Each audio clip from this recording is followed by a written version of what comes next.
वाल्मीकि रामायण। बोलो गुरुदेव भगवान की जय।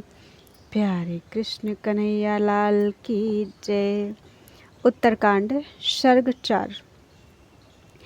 अगस्त जी की कही हुई इस बात को सुनकर श्री रामचंद्र जी को बड़ा विस्मय हुआ। उन्होंने मन ही मन सोचा, राक्षस कुल की उत्पत्ति तो मुनिवर विश्रवा से ही मानी जाती है। यदि उनसे भी पहले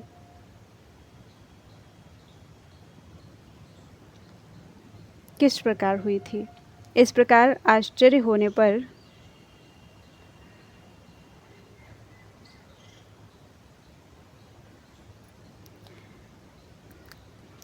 अनंतर सिर हिलाकर श्री रामचंद्र जी ने विविध अग्नियों के समान तेजस्वी शरीर वाले अगस्त जी की ओर बारंबार देखा और मुस्कुराकर पूछा, भगवान, कुबेर और रावण से पहले भी यह लंकापुरी मांसभक्षी राक्षसों के अधिकार में थी। यह आपके मुंह से सुनकर मुझे बड़ा विस्मय हुआ है। हमने तो यही सुन रखा है कि राक्षसों की उत्पत्ति पुलस्त जी के कुल से हुई है, किंतु इस समय आपने किसी दूसरे के कुल से भी राक्षसों के प्रादुर्भाव की बात कही। क्या वे पहले के राक्षस रावण, कुंभकर्ण, प्रहस्त, विकट तथा रावण पुत्रों से भी बढ़कर बलवान थे? ब्रह्मन उनका पूर्वज कौन था और उस उत्कट बलशाली पुरुष का नाम क्या था? भगवान विष्णु ने उन राक्षसों का कौन सा अपराध पाकर किस तरह उन्हें लंका से मार भगाया? निष्पाप महर से ये सब बातें आप मुझे विस्तार से बताइए। इनके लिए मेरे मन में बड़ा कौतूहल है। जैसे सूर्यदेव अंधकार को दूर करते हैं, उसी तरह आप मेरे इस कौतूहल का निवारण कीजिए। श्री रघुनाथ जी की वह सुंदर वाणी पद संस्कार, वाक्य संस्कार और अर्थ संस्कार से अलंकृत थी। उसे सुनकर अगस्त जी को यह सोचकर विस्मय हुआ कि ये सर्वज्ञ होकर भी मुझसे अनजान की भांति पूछ रहे हैं। तत्पश्चात उन्होंने श्री राम से कहा, रघुनंदन, जल से प्रकट हुए कमल से उत्पन्न प्रजापति ब्रह्मा जी ने पूर्व काल में समुद्रगत जल की सृष्टि करके उसकी रक्षा के लिए अनेक प्रकार के जल जंतुओं को उत्पन्न किया। वे जंतु भूख प्यास के भय से पीड़ित होकर अब हम क्या करें ऐसी बातें करते हुए अपने जन्मदाता ब्रह्मा जी के पास विनीत भाव से गए। दूसरों को मान देने वाले रघुवीर उन सब को आया देख प्रजापति ने उन्हें वाणी द्वारा संबोधित करके हंसते हुए से कहा, जल जंतुओं, तुम यत्नपूर्वक इस जल की रक्षा करो। वे सब जंतु भूखे प्यासे थे। उनमें से कुछ ने कहा, हम इस जल की रक्षा करेंगे, और दूसरे ने कहा, हम इसका यक्षण अर्थात पूजन करेंगे। तब उन भूतों की सृष्टि करने वाले प्रजापति ने उनसे कहा, तुम में से जिन लोगों ने रक्षा करने की बात कही है वे राक्षस नाम से प्रसिद्ध हों, और जिन्होंने यक्षण अर्थात पूजन करना स्वीकार किया है वे लोग यक्ष नाम से ही विख्यात हों। इस प्रकार वे जीव, राक्षस और यक्ष इन दो जातियों में विभक्त हो गए। उन राक्षसों में हेति और प्रहेति नाम वाले दो भाई थे जो समस्त राक्षसों के अधिपति थे। शत्रुओं का दमन करने में समर्थ वे दोनों वीर मधु और कैटभ के समान शक्तिशाली थे। उनमें प्रहेति धर्मात्मा थे, अतः वह तत्काल तपोवन में जाकर तपस्या करने लगा। परंतु हेति ने विवाह के लिए बड़ा प्रयत्न किया। वह अमेय आत्मबल से संपन्न और बड़ा बुद्धिमान था। उसने स्वयं ही याचना करके काल की कुमारी भगनी भया के साथ विवाह किया। भया बड़ी भयानक थी। राक्षस राज हेति ने भया के गर्भ से एक पुत्र को उत्पन्न किया जो विद्युत केश के नाम से प्रसिद्ध था। उसे जन्म देकर हेति पुत्रवानों में श्रेष्ठ समझा जाने लगा। हेति पुत्र विद्युत केश दीप्तिमान सूर्य के समान प्रकाशित होता था। वह महातेजस्वी बालक जल में कमल की भांति दिनों दिन बढ़ने लगा। निशाचर विद्युत केश जब बढ़कर उत्तम युवावस्था को प्राप्त हुआ तब उसके पिता राक्षस राज हेति ने अपने पुत्र का ब्याह कर देने का निश्चय किया। राक्षस राज शिरोमणि हेति ने अपने पुत्र को ब्याहने के लिए संध्या की पुत्री का, जो प्रभाव में अपनी माता संध्या के ही समान थी, वरण किया। रघुनंदन, संध्या ने सोचा, कन्या का किसी दूसरे के साथ ब्याह तो अवश्य ही करना पड़ेगा, अतः इसी के साथ क्यों न कर दूं। यह विचार कर उसने अपनी पुत्री विद्युत केश को ब्याह दी। संध्या की उस पुत्री को पाकर निशाचर विद्युत केश उसके साथ उसी तरह रमण करने लगा जैसे देवराज इंद्र पुलोम पुत्री सची के साथ विहार करते हैं। श्री राम संध्या की उस पुत्री का नाम सालकटंकटा था। कुछ काल के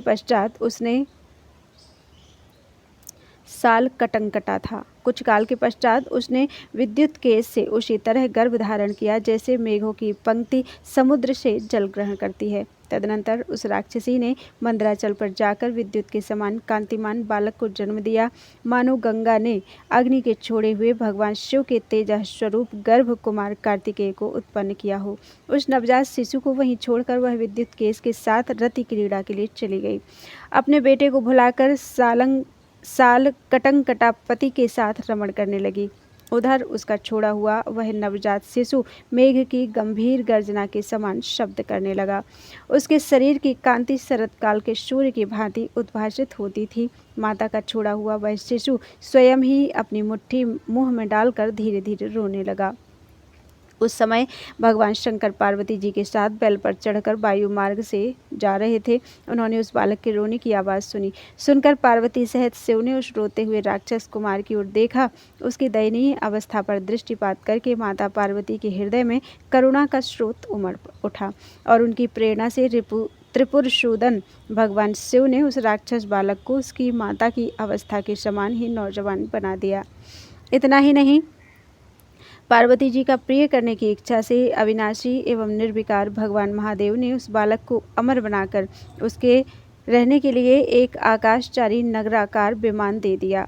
राजकुमार तत्पश्चात पार्वती जी ने भी यह वरदान दिया कि आज से राक्षसियाँ जल्दी ही गर्भ धारण करेंगी, फिर शीघ्र ही उसका प्रसव करेंगी और उनका पैदा किया हुआ बालक तत्काल बढ़कर माता के ही समान अवस्था का हो जाएगा।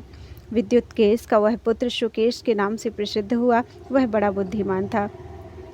भगवान शंकर का वरदान पाने से उसे बड़ा गर्व हुआ और वह उन परमेश्वर के पास से अद्भुत संपत्ति एवं आकाशचारी विमान पाकर देवराज इंद्र की भांति सर्वत्र अबाध गति से विचरने लगा। इस प्रकार श्री वाल्मीकि निर्मित आर्ष रामायण आदि काव्य के उत्तरकांड में चौथा सर्ग पूरा हुआ। इत्यार्थ से श्रीमद् रामायणे वाल्मीकि आदि काव्ये उत्तरकांडे चतुर्थः सर्गा। बोलो वृंदावन बिहारी लाल की जय।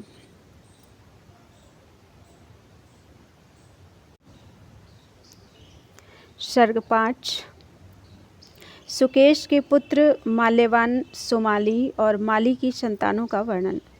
अगस्त्य जी कहते हैं, रघुनंदन, तदनंतर एक दिन विश्वावसु के समान तेजस्वी ग्रामणी नामक गंधर्व ने राक्षस सुकेश को धर्मात्मा तथा वर प्राप्त वैभव से संपन्न देख अपनी देववती नामक कन्या का उसके साथ विवाह कर दिया। वह कन्या दूसरी लक्ष्मी के समान दिव्य रूप और यौवन से सुशोभित एवं तीनों लोकों में विख्यात थी। धर्मात्मा ग्रामणी ने राक्षसों की मूर्तिमती राजलक्ष्मी के समान देववती का हाथ सुकेश के हाथ में दे दिया। वरदान में मिले हुए ऐश्वर्य से संपन्न प्रियतम पति को पाकर देववती बहुत संतुष्ट हुई, मानो किसी निर्धन को धन की राशि मिल गई हो।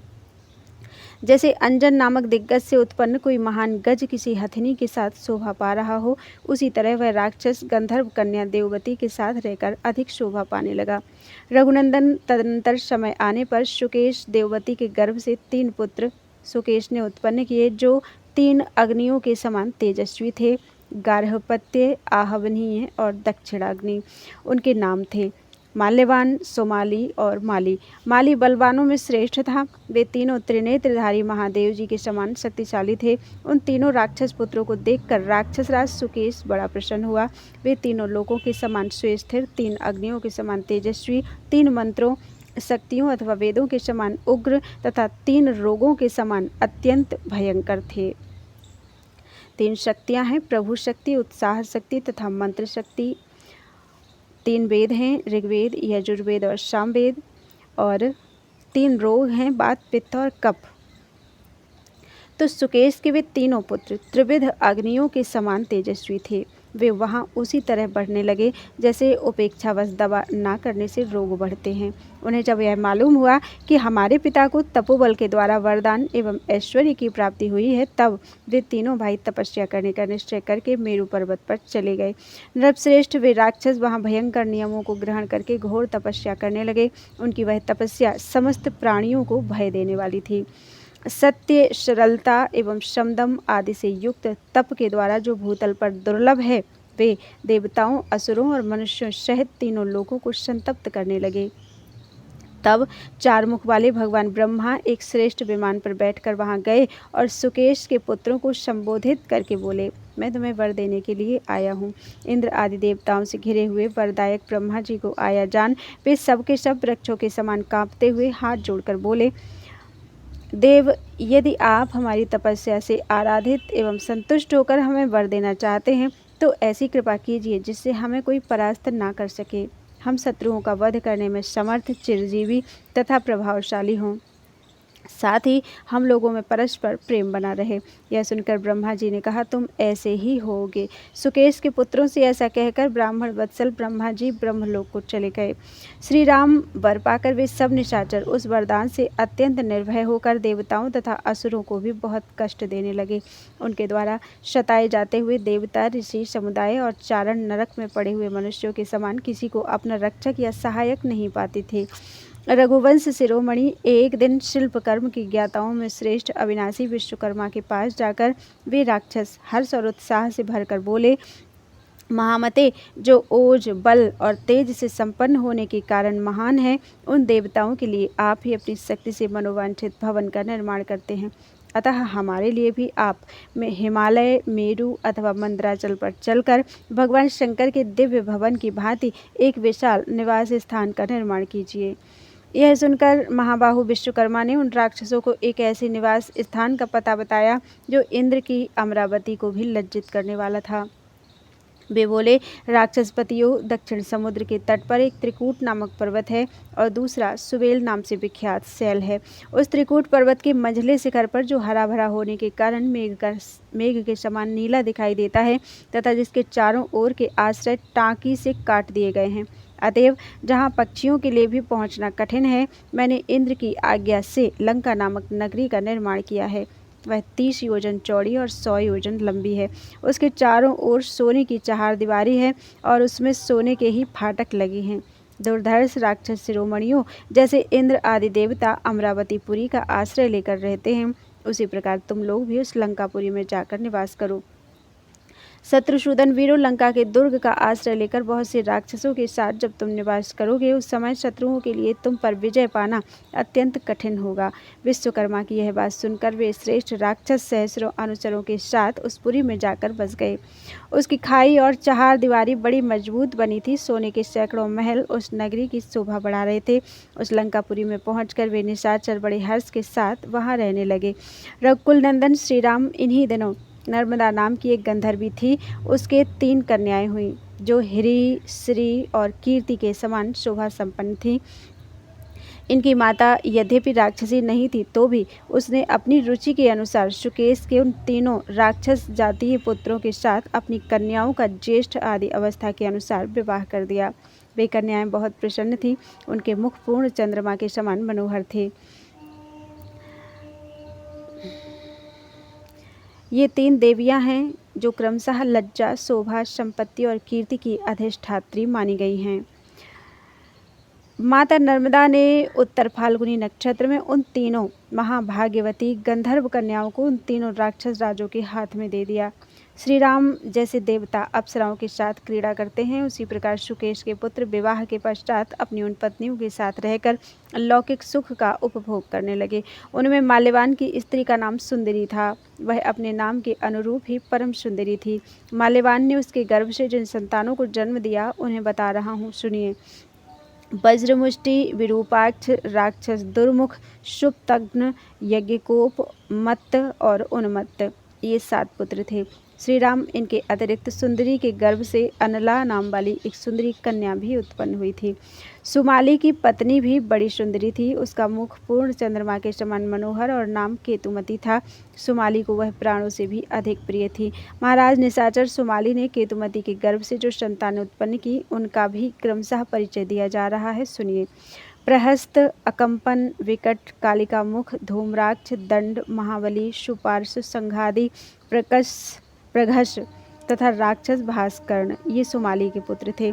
और राका, पुष्पोत्कटा, कैकशी और कुंभीनसी, ये 4 पवित्र मुस्कान वाली उसकी कन्याएं थीं। ये सब सुमाली की संतानें बताई गई। माली की पत्नी गंधर्व कन्या वसुधा थी, जो अपने रूप सौंदर्य से सुशोभित होती थी। उसके नेत्र प्रफुल्ल कमल के समान विशाल एवं सुंदर थे। वह श्रेष्ठ यक्ष पत्नियों के समान सुंदर थी। प्रभु रघुनंदन, सुमाली के छोटे भाई माली ने वसुधा के गर्भ से जो संतति उत्पन्न की थी, उसका मैं वर्णन कर रहा हूँ, आप सुनिए। अनल, अनिल, हर और संपाति, ये 4 निशाचर माली के ही पुत्र थे, जो इस समय विभीषण के मंत्री हैं।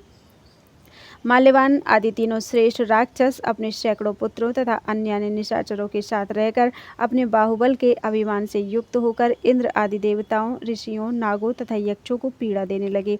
वे वायु की भांति सारे संसार में विचरने वाले थे।